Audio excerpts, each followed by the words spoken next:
Hello guys, welcome back to our channel postal insight. तो आज के वीडियो का हमारा टॉपिक है वॉल्यूम 6 पार्ट 3 लेक्चर 1। सो जो वॉल्यूम 6 है ये पार्ट मतलब पेपर 2 का सिलेबस है, पेपर 2 का पार्ट है। यानी कि अगर आप लोग एमटीएस एग्जाम का प्रिपरेशन दे रहे हो तो आपको ये वाला पार्ट करने का जरूरत नहीं है। लेकिन अगर आप लोग पोस्टमैन और मेल कार्ड एग्जाम का प्रिपरेशन कर रहे हैं तो आपके लिए ये वाला पार्ट बहुत ही इंपॉर्टेंट है। क्यों देखो, इसमें 10 क्वेश्चन पूछा जाता है और 10 क्वेश्चन बहुत ही इंपॉर्टेंट होगा। क्यों? क्योंकि बहुत ही सिलेबस छोटा है और आप इसको अच्छे से करेंगे तो 10 में से 10 क्वेश्चन आपको कॉमन मिलने वाला है। ठीक है, तो चलिए बिना टाइम वेस्ट के हम लोग वीडियो को स्टार्ट करते हैं। सो देखो, पोस्टल वॉल्यूम 6 पार्ट 3 में यहाँ पे भी बहुत सारे रूल्स होगा जिन्हें हमें पढ़ना है और उस रूल्स में से ही क्वेश्चंस आपको पूछा जाएगा जो बहुत ही सिंपल और डायरेक्ट होता है। सो पहला रूल है that is 86 rule, head postman. Head postman यानी कि मुख्य पोस्टमैन क्या है? एक in larger offices one or more postmen are designated as head postman. They are entrusted with the important duties involving money, value payable articles, supervision and the relief work. तो कुछ important post offices में क्या है कि एक और एक से ज़्यादा पोस्टमैन को, मतलब जो पोस्टमैन होते हैं उन्हें ही हेड पोस्टमैन का दर्जा दिया जाता है, जिन्हें मनी, वैल्यूएबल आर्टिकल्स, सुपरविजन और रिलीफ वर्क के काम में भी लगाया जाता है। ठीक है, तो कुछ लार्जर ऑफिसर में यही होता है, मतलब हर एक ऑफिस में होगा ऐसा नहीं है, कुछ लार्ज ऑफिस में ही होता है। नेक्स्ट इसके बाद हम देखेंगे इनके ड्यूटीज़ के बारे में। हम देखते हैं तो मेन ड्यूटीज़ क्या है? कॉन्वेइंग मनी टू और फ्रॉम ट्रेजरी, सब ट्रेजरी और बैंक टू टाउन एसओ। तो उन्हें ट्रेजरी, सब ट्रेजरी, बैंक और टाउन एसओ से पैसा निकाल के लेने मतलब उन्हें वहाँ पे पैसा जमा करना और निकालना, दोनों का काम उनको उनके ऊपर दिया जाता है। साथ ही साथ taking out for delivery the articles return other postman by unclaimed, refused and temporarily absent. तो कभी कभी क्या होता है, कोई पोस्टमैन कोई आर्टिकल डिलीवरी करने गया है, वो अनक्लेम्ड हो गया है, रिफ्यूज्ड हो गया है या टेम्पोरली एब्सेंट हो गया है, तो उस केस में कभी कभी, हर टाइम नहीं, कभी कभी हेड पोस्टमैन को उसका जिम्मेदारी दिया जाता है उन्हें डिलीवरी करके आने के लिए। ठीक है, इसके बाद हम नेक्स्ट करेंगे that is security related duty. क्या होता है? For greater security a head postman may be ordered by the postmaster to accompany a postman. तो क्या है, कुछ केसेस में ग्रेटर सिक्योरिटी के लिए पोस्टमैन क्या कर सकता है, एक पोस्ट मास्टर जो है वो क्या कर सकता है, पोस्टमैन के साथ हेड पोस्टमैन को भेज सकता है। किस लिए? This applies when several insured article और e money orders of considerable aggregate value have been made over for delivery of the payment. तो बहुत सारा अगर इंश्योर्ड आर्टिकल हो या तो ई मनी ऑर्डर का जो अमाउंट है वो थोड़ा ज़्यादा अमाउंट का हो, तो पोस्टमैन के साथ क्या होगा, पोस्टमास्टर पोस्टमैन के साथ हेड पोस्टमैन को भी भेज सकता है सिक्योरिटी पर्पस। नेक्स्ट है making inquiries for minor complaints. कभी कभी कुछ माइनर कंप्लेंट्स होता है, मेजर नहीं, माइनर कंप्लेंट्स होता है, उनको इंक्वायरी के लिए हेड पोस्टमैन को भेजा जा सकता है। उसके साथ verifying of the E money order payment, E money order का जो पेमेंट हुआ है उसका वेरिफिकेशन के भी उन्हें भेजा जा सकता है। Testing works of the postman when they can be spared and the work of the letter box attendance as well. So देखो, पोस्टमैन का वर्क हो या लेटर बॉक्स अटेंड का वर्क हो, उनके वर्क टेस्टिंग के लिए, मतलब इंक्वायरी के लिए भी कभी कभी, सुपरविजन के लिए भी कभी कभी हेड पोस्टमैन को जिम्मेदारी दिया जाता है। नेक्स्ट है his service can be utilise in the nodal delivery service NDCs where NDCs are working in the head office. Head office में अगर कोई एनडीसी हो तो उस एनडीसी के काम पे, एनडीसी में काम करने के लिए भी कभी कभी हेड पोस्टमैन को अलॉट किया जा सकता है। उसके बाद नेक्स्ट हम करेंगे that is knowledge of postal business.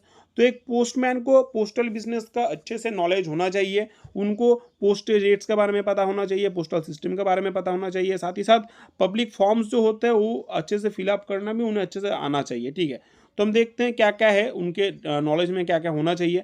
सबसे पहला rate of the England postage, England postage का जो रेट है वो किसी उन्हें याद होना चाहिए। ईओमा का जो कमीशन है वो उनको अच्छे से याद होना चाहिए। चार्जेस ऑफ इंश्योरेंस, इंश्योरेंस का चार्ज क्या है वो उनको अच्छे से याद होना चाहिए। साथ ही साथ फी फॉर रजिस्ट्रेशन, रजिस्ट्रेशन का फी क्या होता है वो भी अच्छे से याद होना चाहिए। अब देखो, कुछ फॉर्म्स उनको अपने साथ कैरी करना पड़ेगा, फुल्ली कॉम्पिटेंट, और फॉर्म फिलअप करने भी उनको अच्छे से आना चाहिए। तो देखो, fully competent to fill up the forms with which the public have ordinarily to deal, especially EMOs and the VP system। तो EMO और VP के लिए जो फॉर्म होता है जो पब्लिक को फिलअप जनरली करना पड़ता है, तो उनको अच्छे से फिलअप करने का नॉलेज भी एक पोस्टमैन को होना चाहिए, क्योंकि पब्लिक को फॉर्म फिलअप में उन्हें हेल्प भी करना हो सकता है। ठीक है, नेक्स्ट उसके बाद हम करेंगे ability to describe postal system. So देखो, principal features and advantages of SB post office certificate बारे में पोस्टमैन को अच्छे से नॉलेज होना चाहिए। साथ ही साथ जो प्रिंसिपल फीचर्स ऑफ ईएमओस का प्रिंसिपल फीचर क्या है, क्या एडवांटेज है, रजिस्ट्रेशन का क्या फीचर है, क्या एडवांटेज है, और अदर पोस्टल सिस्टम्स भी होता है जिनका क्या फीचर है, क्या उनका एडवांटेजेस है, उनके बारे में भी एक पोस्टमैन को अच्छे से नॉलेज होना चाहिए, क्योंकि उन्हें कभी कभी वो पब्लिक को अच्छे से उनका बारे में कॉन्सेप्ट को समझाना पड़ सकता है। नेक्स्ट उसके बाद हम करेंगे बुक सप्लाइड टू पोस्टमैन। सो एक पोस्टमैन को क्या है, एक पीओ पॉकेट गाइड कॉपी दिया जाता है, पीओ पॉकेट गाइड का कॉपी दिया जाता है। साथ ही साथ ये जो this chapter are printed in regional language, और एक ये जो चैप्टर हम कर रहे हैं उसका एक कॉपी रीजनल लैंग्वेज में भी उनको प्रोवाइड किया जाता है, ताकि ये सब के बारे में, ड्यूटीज के बारे में उन्हें अच्छे से नॉलेज हमेशा रहते हैं, मतलब रहे, ठीक है। उसके बाद क्या बोला गया है, he must be careful not to lose this उन्हें इनको लूज नहीं करना, मतलब उन्हें केयरफुल रहना है ताकि ये सब खो ना जाए। क्यों, when giving over the charge make them over to the other official whom they are relieved by। तो जो पोस्टमैन चार्ज छोड़ रहा है उसके बदले में जो पोस्टमैन आएगा जो उन्हें रिलीव कर रहा है उन्हें ये सब फॉरवर्ड करना है, मतलब वो जो पीओ पॉकेट गाइड हो या तो ये जो दिस चैप्टर का ये वाला चैप्टर का जो कॉपी है, रीजनल लैंग्वेज वाला कॉपी है, उन्हें उसे देना है। उसके बदले में वो जब आएंगे तो वो चार्ज छोड़ेंगे तो उन्हें वो हैंड ओवर करेंगे, इसलिए उन्हें इसे खोना नहीं है। नेक्स्ट उसके बाद हम करेंगे that is mobile banking service भी अभी फील्ड में, जो मोबाइल बैंकिंग सर्विस बोलो आप, आईपीबी बोलो, बाकी वगैरह एईपीएस का काम वगैरह बोलो, उसको भी अभी पोस्टमैन का भी बहुत सारा चीज़ें देखना पड़ रहा है, तो उनको उसका भी नॉलेज होना चाहिए। साथ ही साथ यूज़ और पीएमए का जो ऐप है उन्हें भी उसको यूज़ करना पड़ेगा अच्छे से। Integration with the CSI delivery of articles जब डिलीवरी के लिए भेजा जाता है, इंटीग्रेशन ऑफ सीएसआई में इंटीग्रेशन होने के बाद पीएमए ऐप भी यूज़ करना एक पोस्टमैन को अच्छे से आना चाहिए। Next supply of forms to be carried. एक पोस्टमैन को अपने साथ कुछ फॉर्म्स हमेशा कैरी करना चाहिए। When proceeding to his beat he should carry in his postman book a small stock of forms related to value payable system। उन्हें क्या करना पड़ेगा, अपने पोस्टमैन बैग में छोटा सा स्टॉक उनको रखना पड़ेगा फॉर्म्स का, मेनली किसका फॉर्म, जो वैल्यू पेएबल सिस्टम है उनका फॉर्म उन्हें रखना पड़ेगा। Supply to this forms to the public when required, जब पब्लिक को रिक्वायर्ड हो तब वो उन्हें सप्लाई करना, ताकि वो सप्लाई कर सके, तो इसीलिए उनको फॉर्म अपने बैग में उन्हें कैरी करना चाहिए। नेक्स्ट है पोस्टमैन बुक 89 रूल, बहुत ही इंपॉर्टेंट रूल है। पोस्टमैन बुक एक पोस्टमैन के लिए बहुत ही इंपॉर्टेंट चीज़ है, क्योंकि हर एक डाटा, हर एक चीज़, हर एक काम वो जो कर रहा है, जो भी आर्टिकल वो डिलीवरी दे रहा है, जो भी मनी वो लेके जा रहा है, जो भी मनी वो जमा कर रहा है, जो भी आप कर, मतलब उसे इंपॉर्टेंट चीज़ करना पड़ेगा, उसका प्रूफ उसे कहाँ पे मिलेगा, उसका प्रूफ, उसका रिकॉर्ड वो पोस्टमैन बुक में लिखेगा। इसलिए this is very important. Every postman must keep a book. Form 27 MS-27 form जो है उसमें पोस्टमैन बुक होता है। MS-27 फॉर्म आपको याद रखना है, एग्जाम में पूछा जाता है। Before proceeding on his beat he should enter the particulars of the money orders other article interested to him for payment delivery. तो जब भी वो कोई ईएमओ लेके जा रहा है या आर्टिकल लेके जा रहा है डिलीवरी के लिए या पेमेंट के लिए, हर एक चीज़ का डिटेल उसे इस बुक में लिखना पड़ेगा, ठीक है। This book is the main record of article and cash handle by the postman. जैसे मैंने बताया कि यही मेन रिकॉर्ड बुक है, आर्टिकल्स के लिए हुआ, कैश के लिए हो, पोस्टमैन के लिए, तो बहुत इंपॉर्टेंट, आप समझ रहे हो। इसके बाद हम करेंगे क्या क्या एंट्री उन्हें करना है before proceeding to the beat. He should enter, देखो दो तरीके का चीज़ उन्हें एंट्री करना पड़ता है। पहला है ए में जो दिया है EMO registered including insured and VP articles of letter and parcel mails, और दूसरा नंबर पे advice of payment for delivery for post for to the remitters for foreign money order.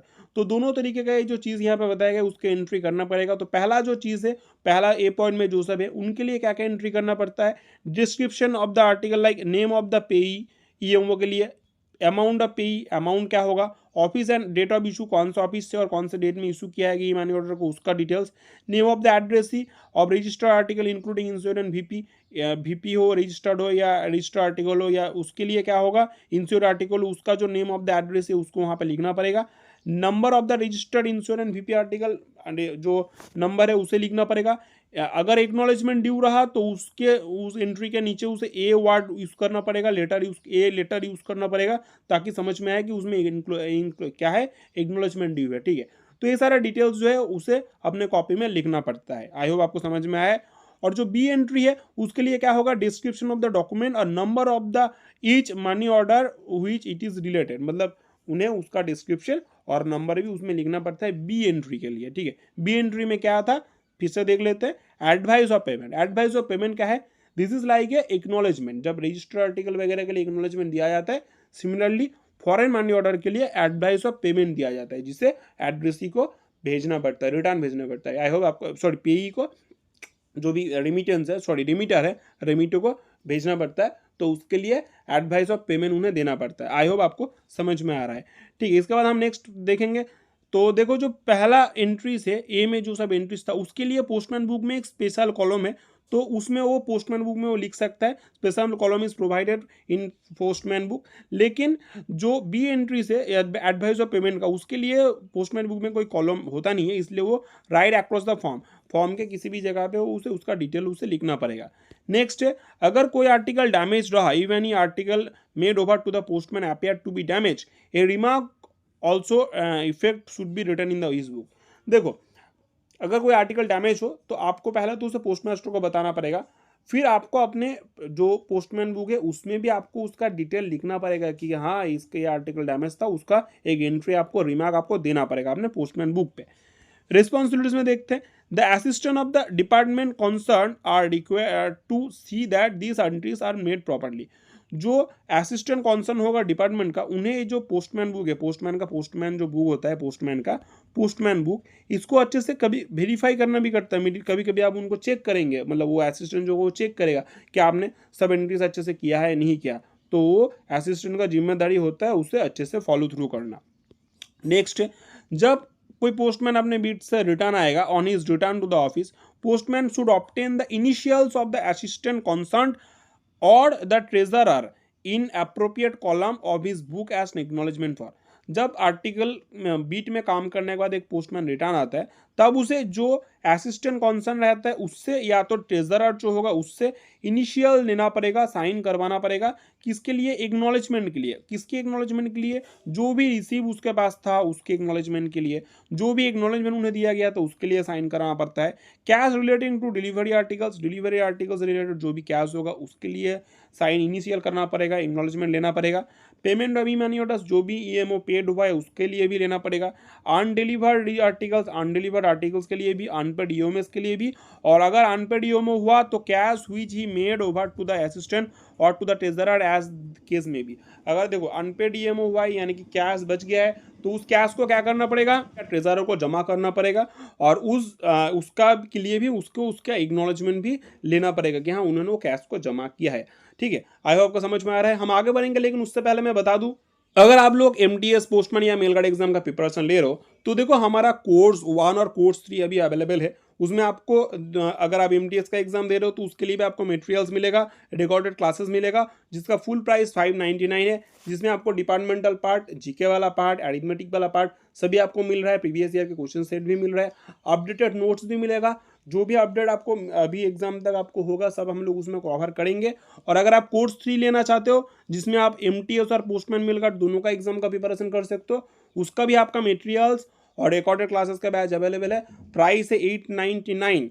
ठीक है, साथ ही साथ आप चाहे तो departmental notes, MCQs, GKs, previous year question, इनका अलग से भी मटेरियल ले सकते हो। सभी मटेरियल भी ले सकते हो या तो सेपरेट मटेरियल्स भी ले सकते हो। इसके लिए आप हमें व्हाट्सअप कीजिए, हमारा व्हाट्सअप नंबर है 9046617304। This is our WhatsApp number. ठीक है, या तो हमारे टेलीग्राम चैनल पे ज्वाइन करो, लिंक आपको डिस्क्रिप्शन पे मिल जाएगा। पोस्टल इनसाइड नाम से हमारा टेलीग्राम चैनल है, वहाँ पे आप हमें मैसेज कर सकते हो और इंक्वायरी कर सकते हो। ठीक है, तो चलिए स्टार्ट करते हैं फिर से हमारा वीडियो। फिर नेक्स्ट पॉइंट है that is head postman entries. अगर आप अगर हेड पोस्टमैन हो, ठीक है, मतलब इन पोस्टमैन की एंट्री तो हम देख लिया, हेड पोस्टमैन के लिए कुछ अलग से कुछ और एंट्रीज भी करना पड़ता है, क्योंकि उन्हें कैश रिलेटेड चीज़ भी उनको हैंडल करना पड़ता है। तो उसके लिए क्या होगा, उनके बुक में money drawing from treasury, sub treasury और bank, and money payment into treasury, sub treasury and bank.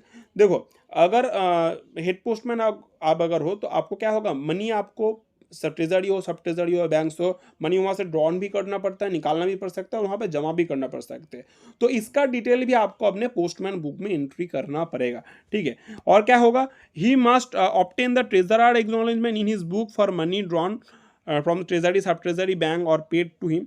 तो जो भी आप ट्रेजरी से आप जब क्या कर रहे हो, मनी निकाल रहे हो या जमा कर रहे हो, सब ट्रेजरी हो या बैंक हो, तो आपको वहाँ से ट्रेजरर एक्नॉलेजमेंट जो होगा, ट्रेजरर से एक्नॉलेजमेंट लेना पड़ेगा कि हाँ आपने वहाँ से क्या होगा, आपने उनका वहाँ से पैसा लिया है या पैसा जमा दिया है, तो आपको ट्रेजरर से एक्नॉलेजमेंट लेना पड़ेगा। सिमिलरली आपको ट्रेजरर कैश बुक जो ACG 2 फॉर्म में होता है, उसमें भी आपको साइन करना पड़ेगा for money made over to the treasury, sub treasury और बैंक। आपने क्या हुआ, ये आपके लिए था, आपने ट्रेजरर से एक्नॉलेजमेंट नहीं लिया। अब ट्रेजरर क्या करेगा, जो ट्रेजरर बुक होता है उसमें वो क्या करेगा, जो ACG 2 में होता है वो उसमें आपसे साइन करवाएगा कि हाँ आपने यहाँ से पैसा जमा किया है, तो वो आपको उल्टा भी करना पड़ता है। सिमिलरली जो sign the reverse of the lower copy of the treasurer voucher, जो ट्रेजरर वाउचर होगा उसके लोअर कॉपी के रिवर्स पार्ट में भी आपको साइन करना पड़ेगा। जो रिकॉर्ड फॉर वाउचर्स में आपको रखा जाएगा, वाउचर रिकॉर्ड में आपको रखा जाएगा, जिसमें आप क्या कर रहे हो, पैसा ड्रॉन कर रहे हो या जमा कर रहे हो ट्रेजरी, सब ट्रेजरी या बैंक से, ठीक है। नेक्स्ट उसके बाद हम करेंगे when cash is interested for purchase of stamp. कभी कभी क्या होता है, हेड पोस्टमैन को स्टैम्प परचेस के लिए भी पैसा दिया जाता है, तो जब स्टैम्प परचेस के लिए भी पैसा दिया जाएगा तभी भी आपको वही सब एंट्रीज आपको करना पड़ेगा, ठीक है। क्या एंट्री करना पड़ेगा, आपको रिसिप्ट लेना पड़ेगा, अमाउंट जो भी आप ले रहे हो ट्रेजरर कैश बुक में आपको क्या करना पड़ेगा, give a receipt to the amount in the treasurer cash book. Treasurer cash book में आप उसका रिसीप्ट देंगे कि आपने वो पैसा लिया किसके लिए, स्टैम्प खरीदने के लिए, ठीक है। और obtain a receipt in his book from treasurer for stamps made over to the letter. जब आप क्या कर रहे हो, स्टैम्प लेने के मतलब स्टैम्प आपने ले लिया, स्टैम्प लेने के आने के बाद आप उसे क्या कर रहे हो, उसे ट्रेजरी में जमा कर रहे हो, तब आपको क्या करना पड़ेगा, आपको रिसीव इन हिज बुक, आपको अपने बुक में रिसीव लेना पड़ेगा कि हाँ आपने स्टैम्प सबमिट कर दिया, स्टैम्प जमा कर दिया। आई होप आपको समझ में आ रहा है। नेक्स्ट उसके बाद हम करेंगे as no special are provided in the postman book for these transactions, these particulars are written in across with them। देखो क्या होगा, इसमें कोई इसके लिए कोई अलग कोई मतलब कॉलम दिया नहीं गया है, ठीक है, तो आपको फॉर्म के किसी भी जगह पे आपको इसका डिटेल लिखना पड़ेगा और साइन वगैरह करना पड़ेगा, ठीक है। नेक्स्ट हम करेंगे that is cash remittance interested to a postman. देखो कभी कभी आप बैंक से हो या मतलब ट्रेजरी से हो या सब ट्रेजरी से, आप क्या कर रहे हो, किसी दूसरे ऑफिस के लिए आप पैसा लेके जा रहे हो, रिमिट कर रहे हो, उसके लिए भी आपको क्या करना पड़ेगा, कुछ डिटेल्स आपको लिखना पड़ेगा। क्या क्या लिखना पड़ेगा, सबसे पहले आपको नेम ऑफ द ऑफिस लिखना पड़ेगा जिसके लिए आप कैश आपको भेजा जा रहा है। दूसरा the amount of the remittance CBT send lose, अगर आपको पैसा लूज भेजा जा रहा है तो कितने अमाउंट का भेजा जा रहा है उसके एंट्री करना पड़ेगा। The if enclosed in A close bag, अगर क्लोज बैग में एंट्री हो रहा है तो weight of the cash bag, जो कैश बैग है उसका वेट भी आपको उसमें एंट्री करना पड़ेगा। And against this entries he should obtain the acknowledgement, और वो जो एंट्री यहाँ पे उन्होंने किया है उसके लिए आपको एक्नॉलेजमेंट देना पड़ेगा। कहाँ से, जहाँ पे आप पैसा दे रहे हो, मतलब ट्रेजरी हो, सब पोस्ट मास्टर हो या ब्रांच पोस्ट मास्टर हो, जहाँ पे आप रिमिट कर रहे हो, मतलब उल्टा भी हो सकता है ना, आप ट्रेजरी को भी पैसा, ट्रेजरी से पैसा लेके बाहर भी जा सकते हो या तो ट्रेजरी में आके जमा भी कर सकते हो, ठीक है, इसलिए ट्रेजरर से या सब पोस्ट मास्टर में भी वही हो सकता है या तो ब्रांच पोस्ट मास्टर के पास भी हो सकता है। तो आपको उनके पास से एक एक्नॉलेजमेंट लेना है कि आपने वो जो पैसा है वो जमा किया है। आई होप आपको समझ में आया है। नेक्स्ट हम करेंगे विलेज बीट एक्सटेंशन में। देखिए if a postman beat extension beyond a single town और विलेज, अगर एक पोस्टमैन का बीट एक टाउन या विलेज से ज़्यादा हो तब एक पोस्टमैन को अपने पोस्टमैन बुक के साथ जो MS-27 फॉर्म में होता था उसके साथ विलेज पोस्टमैन विजिट बुक भी अपने पास रखना पड़ेगा जो MS-86 फॉर्म में होता है, ठीक है, दोनों आपको याद रखना चाहिए। MS-86 फॉर्म है विलेज पोस्टमैन बुक, और पोस्टमैन बुक का जो होता है तो वो क्या था, MS-27 फॉर्म में था, ठीक है। तो दोनों आपको याद रखना है और आपको दोनों कैरी करना पड़ेगा। और उसमें आपको क्या करना पड़ेगा, विलेज पोस्टमैन का जो ड्यूटी हो आपको उसको भी क्या करना पड़ेगा, उसको भी मेंटेन करना पड़ेगा, उसको भी परफॉर्म करना पड़ेगा विलेज पोस्टमैन का ड्यूटी। नेक्स्ट हम करेंगे when superintendent so directed he will supplied with, अगर सुपरिटेंडेंट डायरेक्ट करे तो a book of receipt to enable the receive and grant receipt for registered articles on the letter mail. एक village postman मतलब superintendent permit करे तो एक postman को अपने साथ बुक ऑफ रिसीप्ट भी रखना पड़ता है, जो आपको रजिस्टर्ड आर्टिकल या लेटर मेल हो उसका रजिस्टर आपको एक्सेप्ट करना पड़ेगा और उन्हें उनका रिसीप्ट भी ग्रांट करना पड़ेगा। इसके लिए भी क्या हो सकता है, आपको बुक ऑफ रिसीप्ट लेके जाना पड़ सकता है और इसको डायरेक्ट कौन करता है, इसको जो सुपरिटेंडेंट होता है वो उसके लिए आपको डायरेक्शन दे सकता है, मतलब डायरेक्ट कर सकता है। फिर उसके बाद हम कुछ नोट्स यहाँ पे देख लेते हैं। जैसे पहला नोट है used a postman book should be kept on record in the delivery department. जो भी पोस्टमैन बुक यूज हो गया है उन्हें रिकॉर्ड के लिए डिलीवरी डिपार्टमेंट में रखा जाता है, ठीक है, रिकॉर्ड वहाँ पे मेंटेन किया जाता है। The particulars on of the articles given for delivery under the delivery slip system are not to be entered in the postman book। अब आप देखो कभी आप अगर आपको डिलीवरी स्लिप दिया जाए तो डिलीवरी स्लिप अगर आपको दिया होगा तो आपको ये सब एंट्रीज पोस्टमैन बुक में एंट्री करने का जरूरत नहीं है, क्योंकि जो डिलीवरी स्लिप होता है the delivery slip serves as the purpose of the postman book. जो पोस्टमैन बुक होता है उसका जो डिटेल होता है वो डिलीवरी स्लिप में ही लिखा होता है, इसलिए आपको फिर से उसे डिलीवरी बुक में आपको उसका एंट्री करने का कोई जरूरत नहीं है। And it should be file in the delivery department at the end close of the day. जब डे आपका काम खत्म होगा तो इस डिलीवरी स्लिप को कहाँ पे फाइल किया जाएगा, डिलीवरी डिपार्टमेंट में फाइल किया जाएगा। नेक्स्ट उसके बाद नोट 3 में है इन एसोस, जब एसओ होता है एसओ का postmaster must acknowledge the receipt of money and vouchers made over to him for payment into and drawing from the treasury और सब ट्रेजरी और bank the reverse of the counter file of the treasury book and receipt from the voucher. SO में जब ऐसे postmaster जो होगा उन्होंने acknowledgement लेगा कहाँ से, मनी जो भी वाउचर्स मतलब वाउचर्स वगैरह हो या मनी वगैरह हो जब पोस्टमैन को दिया जाता है तो काउंटर फाइल का जो रिवर्स पार्ट है वहाँ पे उसे साइन करके उसका एक्नॉलेजमेंट उसको लेना चाहिए। नेक्स्ट उसके बाद है in the case of the case entrusted to him for purchase of stamp he must be give a receipt to the SPM receipt book. ठीक है, अब जब क्या होगा कुछ कैश उन्हें दिया जाएगा पर स्टैम्प परचेस के लिए, तब उन्हें क्या करना पड़ेगा, जो he must give a receipt, उन्हें रिसिप्ट देना पड़ेगा किससे, एसपीएम रिसिप्ट बुक जो होगा उसमें उसे रिसिप्ट देना पड़ेगा कि हाँ उन्होंने कैश लिया है स्टैम्प परचेस के लिए। ठीक है, मतलब ये एसओ के लिए आयो, आपको समझ में आ रहा है। एसओ में एसपीएम मेंटेन करेंगे, इसके बारे में उन्हें डिटेल्स में बताया गया और कुछ नहीं, सेपरेट कुछ नहीं है, सिर्फ ये एसओ के लिए सेपरेटली बताया गया और कुछ नहीं, सेम तरीका है, सेम चीज़ है।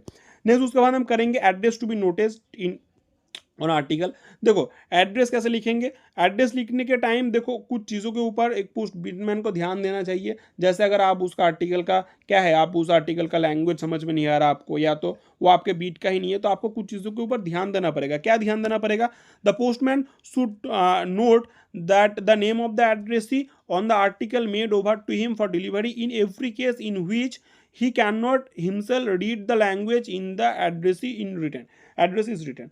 देखो जब कोई लैंग्वेज पोस्टमैन को समझ में नहीं आ रहा कि क्या लैंग्वेज है, कोई और लैंग्वेज में लिखा है, तो आपको उसका लैंग्वेज समझ के किसी से पूछ के आपको उसको अपने लैंग्वेज में आपको क्या करना पड़ेगा, उसका नेम ऑफ द एड्रेस ही उसे अपने आर्टिकल के ऊपर लिखना है ताकि वो उसको डिलीवरी कर पाए। ठीक है, नेक्स्ट उसके बाद हम करेंगे a postman should be careful not to receive article address to the postman residing in another postman beat. देखो आप कोई और पोस्टमैन का कोई और पोस्टमैन है उसके बीट में कोई आर्टिकल है, तो आपको ध्यान देना है कि आप अगर आपको वो आर्टिकल दिया जा रहा है और वो आपका बीट का नहीं है तो आपको उसे रिसीव नहीं करना है। ठीक है, क्योंकि वो आपका बीट का नहीं है। लेकिन कभी कभी आपको रिसीव करना भी पड़ सकता है। वो केसेस क्या है, except in the case the article given to him from deposit for the purpose of inquiry. तो डिपॉजिट जो सेक्शन होता है, डिपॉजिट पार्ट होता है, डिपॉजिट आर्टिकल्स आपको दिया गया है इंक्वायरी पर्पज के लिए, तो अब आपको उसे रिसीव करना पड़ेगा। और अगर आपको सेपरेटली आपके बुक में वो एंट्री किया गया है या डिलीवरी स्लिप में उसे एंट्री कर दिया गया है तो भी आपको उसे रिसीव करना पड़ सकता है, वरना आप उसे नहीं लेंगे। नेक्स्ट है the transfer of articles, especially articles brought back undelivered from the postman to another postman without the permission of the delivery assistant is strictly prohibited। देखो आप कोई आर्टिकल अनडिलीवर्ड हुआ है, अब आप क्या कर रहे हो, आपके बीट का नहीं है, आपको पता है, कि वो दूसरे किसी, पता है या आपको लग रहा है कि वो दूसरे किसी बीट का है, आपको लग रहा है कि आपके बीट का नहीं है, फिर आप क्या कर रहे हो, आप दूसरे जो बीट का पोस्टमैन है आप उससे ट्रांसफर कर दे रहे हो। तो ये जो ट्रांसफर है वो ऐसे नॉर्मली नहीं होता, ये आप कर सकते हो, लेकिन करने के लिए आपको क्या करना पड़ेगा, असिस्टेंट का परमिशन लेना पड़ेगा। अगर असिस्टेंट का परमिशन आप नहीं लेंगे तो ये पूरा स्ट्रिक्टली प्रोहिबिटेड है। ठीक है, नेक्स्ट उसके बाद हम करेंगे post damage article to be noticed. जो भी आर्टिकल डैमेज होगा या ओपन होगा या तो टेम्पर किया जाएगा या आपको लग रहा है कि इसमें कुछ छेड़छाड़ हुआ है, तो वो आपको नोटिस करना है। और नोटिस करने के बाद आपको पोस्ट मास्टर को उसे इन्फॉर्म भी करना है कि इसमें ये आर्टिकल जो है वो डैमेज्ड है। ठीक है, या उसमें मुझे लग रहा है कि थोड़ा छेड़छाड़ हुआ है। ठीक है, तो it is mandatory duty to carefully examine every article made over to him for delivery. He must bring at once the notice for the पोस्ट मास्टर एनी आर्टिकल दैट। सो पहला तो उन्हें उसे केयरफुली एग्जामिन करना है जो भी आर्टिकल उन्हें दिया गया है। फिर एग्जामिन करने के बाद अगर कोई आर्टिकल क्या हो, अगर ओपन हो, डैमेज्ड हो, ठीक है, या bear the appearance of having tempered with, जिसमें कुछ ऐसे लग रहा है कि इसके साथ कुछ छेड़छाड़ हुआ है, तो अब आपको उसे नोटिस करके पोस्ट मास्टर के नोटिस में लाना पड़ेगा कि देखिए सर ऐसा हुआ है, इस आर्टिकल के साथ ऐसा हुआ है। ठीक है, तो आपका ड्यूटी है कि आप उसे केयरफुली एग्जामिन करें। फिर उसके बाद है special care must be taken to observe the condition of insured article. अगर आर्टिकल इंश्योर्ड आर्टिकल हुआ तो आपको तो और भी अच्छे से उससे ध्यान देना है और स्पेशल केयर लेना है, ठीक है। उसके बाद नेक्स्ट हम करेंगे that is received for articles issued for delivery. जो भी आर्टिकल डिलीवरी के लिए इशू किया गया है उसका एब्स्ट्रैक्ट हो, रजिस्टर्ड हो, डिलीवरी स्लिप हो, उनके ऊपर क्या क्या रिसीव वगैरह लेना पड़ता है वो इंपॉर्टेंट है और वो हम लोग इस पर डिस्कस करेंगे। नेक्स्ट देखो उसमें हम करते हैं जो एब्स्ट्रैक्ट होगा या रजिस्टर्ड और डिलीवरी स्लिप होगा उस पर साइन करना। तो पोस्टमैन मास्ट साइन, पोस्टमैन को साइन करना पड़ता है। कहाँ कहाँ का पोस्टमैन को साइन करना पड़ता है? रजिस्टर्ड पार्सल एब्स्ट्रैक्ट में साइन करना पड़ता है जो फॉर्म RP-33 और फॉर्म 8 में होता है। और क्या साइन करना पड़ता है? रजिस्टर्ड और VP आर्टिकल रिसीव, जो भी VP आर्टिकल रिसीव है उसका रजिस्टर्ड में साइन करना पड़ता है। Registered slip where they may be in use, अगर रजिस्टर्ड स्लिप यूज है तो उसको भी आपको साइन करना पड़ेगा। और ये जो दी सिग्नेचर्स आर फॉर, ये जो सिग्नेचर है ये रजिस्टर्ड लेटर मेल और पार्सल मेल के लिए है जो भी उन्हें डिलीवरी के लिए दिया जाता है। आई होप आपको समझ में आया है। Next, when signing for articles postman are required themselves to write in words. जब जो साइन कर रहे हो आर्टिकल के लिए तो पोस्टमैन को क्या क्या लिखना पड़ेगा? इन वर्ड में लिखना पड़ेगा the number of the article given to him. Number of articles, कितना नंबर ऑफ आर्टिकल्स उसे दिया गया है उससे उसे लिखना पड़ता है, ठीक है। The total amount to be collected on account और of any parcel postage custom duty that may be due. अगर कोई पार्सल पोस्टेज हो या कस्टम ड्यूटी जो भी है ड्यू है उसको कितना अमाउंट उसे कलेक्ट करना है उसका डिटेल भी उसे लिखना पड़ेगा वार्ड में। साथ ही साथ the total amount to be collected record from the address of VP article, VP article के लिए कितना अमाउंट टोटल रिकॉर्ड करना पड़ेगा उसका भी डिटेल उसे लिखना पड़ता है, ठीक है। फिर नेक्स्ट है दैट इज, अगर आपको डिलीवरी स्लिप दिया गया this articles should be made by the postman below the last entry of the slip. अगर डिलीवरी स्लिप है तो डिलीवरी स्लिप में देखो क्या करना पड़ेगा, जो लास्ट एंट्री है लास्ट एंट्री के नीचे आपको ये सारा डिटेल्स लिखना है, ठीक है। जो नंबर ऑफ टोटल आर्टिकल्स, कितना अमाउंट आपको कलेक्ट करना है वगैरह वगैरह, इसका डिटेल्स क्या होगा जो डिलीवरी स्लिप का लास्ट एंट्री है उसके नीचे आपको उसे लिखना है। नेक्स्ट है that is if an alteration is made in the particular of any article made over to the postman for delivery is made by in the delivery slip by the assistant, it must be attested by the postman। देखो कोई अगर ऐसा article है जिसमें alteration हुआ है, अगर वो आर्टिकल निकाला गया है वो आपके डिलीवरी बीट स्लिप के बीट से या तो आपको कोई और आर्टिकल एंट्री किया गया है तो ये ऑल्टरेशन कर सकता है। कौन कर सकता है? असिस्टेंट कर सकता है। लेकिन क्या करना पड़ेगा? पोस्टमैन से उसे अटेस्टेड करना पड़ेगा कि हाँ चलो ये हमने किया है तो आप इसको अटेस्टेड कर दिए, पोस्टमैन उसे अटेस्टेड करेगा, ठीक है। ऑल्टरेशन आप कर सकते हो, वो असिस्टेंट कर सकते हैं लेकिन आपको पोस्टमैन के अटेस्टेड करके वो करना पड़ेगा। नेक्स्ट है that is postage account for unpaid articles, ठीक है। जो भी अनपेड आर्टिकल्स होगा पोस्टेज, उसके लिए पोस्टेज अकाउंट में क्या होगा? साइन करना पड़ता है पोस्टमैन को। Postman are required to sign the postage account in acknowledgement of the postage due and unpaid articles of letter mail and made over to them। तो आई होप आपको समझ में आ रहा है, जो भी पोस्टेज जो अनपेड आर्टिकल हो उसके लिए पोस्टेज अकाउंट में साइन करना पड़ेगा। when doing this they must write in words figure the total amount the postage of which they are responsible।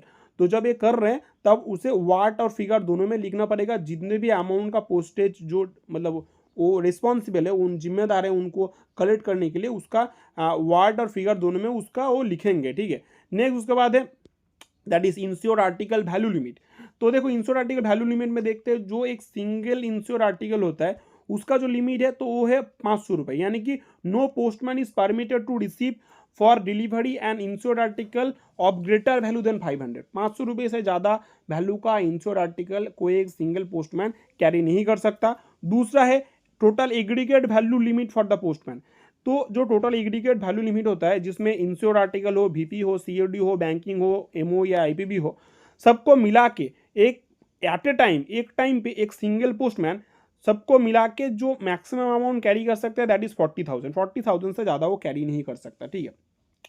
और ये जो 40,000 का लिमिट है उसे डिविजनल हेड जो है वो उन्हें इंक्रीज कर सकता है, उसे 40,000 से इंक्रीज करके they are mention aggregate amount 40,000 to 80,000। 40,000 से वो 80,000 तक कर सकता है, लेकिन उसके लिए प्रायर कंसल्टेशन विद पुलिस के साथ प्रायर कंसल्टेशन का जरूरत है, उसके बाद ही वो कर सकता है। नेक्स्ट नहीं तो नहीं कर सकता।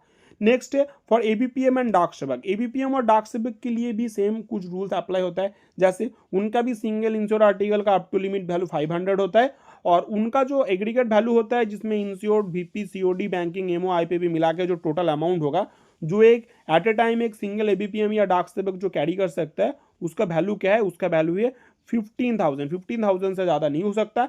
और इसे भी डिविजनल हेड चेंज कर सकता है, उसे इंक्रीज कर सकता है, 15,000 से 25,000 कर सकता है, और उसके लिए भी उन्हें पुलिस के साथ प्रायर कंसल्टेशन करना पड़ेगा। आई होप आपको समझ में आया है, जैसे कि हमने पूरा क्लास करवाया। इसके बाद हम नेक्स्ट पार्ट भी करेंगे, जल्दी करेंगे। और अगर आपको इन सब कोर्स में ज्वाइन करना हो या तो सिर्फ मटेरियल्स भी चाहिए तो आप हमें व्हाट्सअप भी कर सकते हो। हमारा नंबर है 9046617304, ठीक है। और नंबर इज 9046617304। या तो हमारे टेलीग्राम चैनल पर ज्वाइन कर सकते हो, लिंक आपको डिस्क्रिप्शन में मिल जाएगा। जल्दी मिलते हैं दोबारा नए वीडियोस के साथ।